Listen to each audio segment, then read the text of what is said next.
Good morning, Trina! Good morning, kasambahay! Good morning, Ate Mads. Ano ba nga ang ating lulutuin ngayon? Ayan, magluluto tayo ng pinangat ng Quezon. Ano ba yung pinangat? Ang pinangat, yun yung dahon ng gabi na lalagyan natin ng palaman. So, ibabalot natin yun tapos saka natin pakukuluan. Ano po ba yung ating mga Ayan. ingredients? Ang ingredients natin ay yung gata, ang dahon ng gabi, sili, paminta, asin, minced na bawang, minced na ginger, at ang ating pampalasa, ang sinangag na dilis. So, Ate Mads, ano po ba ang ating first step? Ayan. First step, ilalagay na natin itong ating sinangag na dilis. Lagyan natin siya dito. Yung ginger. Minced garlic. Salt. And pepper. Yung ating sili sa hulihan. I-mix lang natin yan. And then, lalagyan din natin siya ng gata. Tatansyahin mo lang yung kanyang lasa niyan. And tapos, ilalagay natin siya, ibabalot na siya natin dito sa dahon ng gabi. Kuha lang tayo ng 4 na pirasong dahon. And then, lalagyan lang natin siya ng palaman. Ayan. Para mas masarap siya sa loob. May lasa na siya. And then, ibabalot lang natin siya ng paganito. Dapat po siguro ng sobrang tight niya. Yes, oo. Tapos, ang pantali natin is itong dahon ng buli para mas matibay. Magpalaman tayo ng sardinas. Masarap din yan. At saka shrimp. Trina, ikaw naman. Yan, ganyan lang yan. Madali lang yan.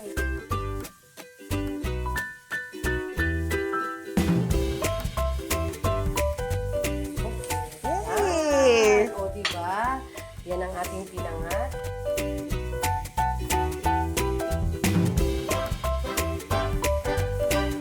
Ayan, kumukulo na, Trina. Open na natin siya. Yan. Tapos ilalagay na natin ang ating binalot na pinangat. Ayan. So, iintayin po natin kumulo yung gata muna natin bago natin ilagay. ilalagay. Tapos po, ilang minuto ang ating pagluluto po nito? Yan. Maghintay tayo ng 40 minutes to 1 hour. Kapag siya ay medyo iganay, nagmamantika na, saka natin papatayin. So, titingnan din po natin not only yung time, pero po yung visual din na indicators.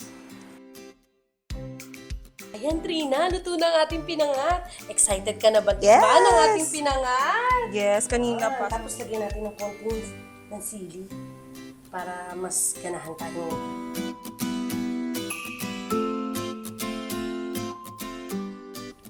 Ayan, ready na po ako talaga to dive in and dig in sa ating masarap na pinangat. Kanina ko pa iniintay, Ate Mad, sobra. Game.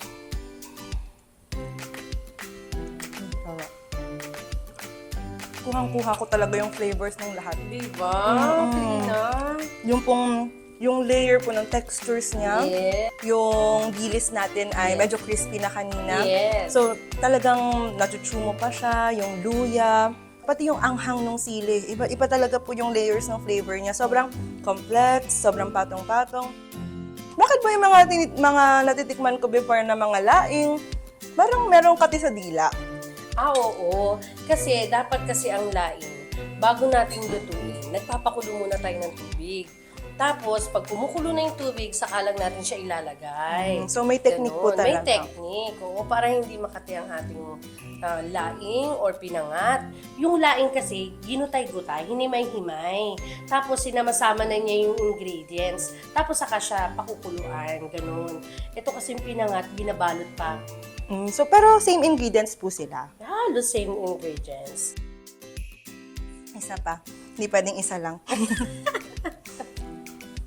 Masarap. Very good. They should try it. Ano po? Thank you for cooking and eating with us, mga kasambahay. We hope you give this one a try dahil super sarap, affordable, and easy to do ng ating pinangat. Don't forget to add the most important ingredient sa lahat ng ating lulutuin at gagawin ang pag-ibig! And join us again next time for more eats and treats dito lang sa Cook it right!